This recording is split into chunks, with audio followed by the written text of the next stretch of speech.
When I turned 19, I started my career as the first female photojournalist in the Gaza Strip, Palestine.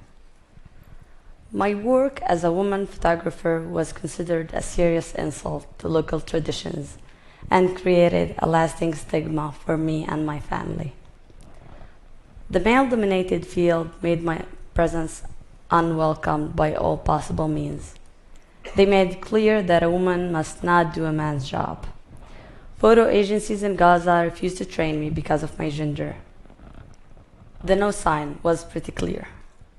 3 of my colleagues went as far as to drive me to an open airstrike area, where the explosion sounds were the only thing I could hear. Dust was flying in the air, and the ground was shaken like a swing beneath me. I only realized we weren't there to document the event when the 3 of them got back to the armored jeep and drove away waving and laughing, leaving me behind in the open airstrike zone.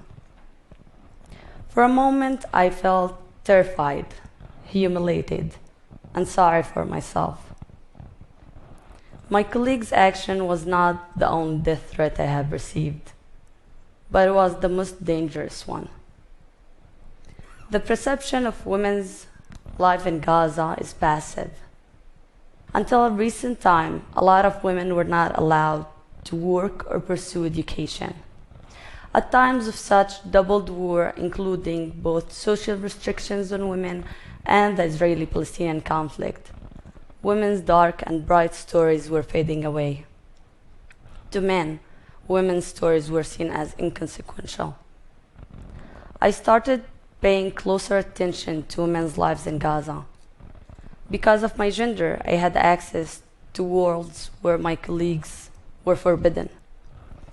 Beyond the obvious pain and struggle, there was a healthy dose of laughter and accomplishments. In front of a police compound in Gaza City, during the first war in Gaza, an Israeli air raid managed to destroy the compound and break my nose. For a moment, all I saw was white, bright white, like these lights. I thought to myself, I either got blind or I was in heaven. By the time I managed to open my eyes, I documented this moment. Mohammed Khadr, a Palestinian worker who spent 2 decades in Israel. As his retirement plan, he decided to build a 4-floor house. Only by the first field operation at his neighborhood, the house was flattened to the ground. Nothing was left but the pigeons he raised and a jacuzzi, a bathtub that he got from Tel Aviv. Mohammed got the bathtub on the top of the rubble and started giving his kids an every morning bubble bath. My work is not meant to hide the scars of war, but to show the full frame of unseen stories of Gazans. As a Palestinian female photographer, the journey of struggle, survivor, and everyday life has inspired me to overcome the community taboo and see a different side of war and its aftermath. I became a witness with a choice to run away or stand still. Thank you.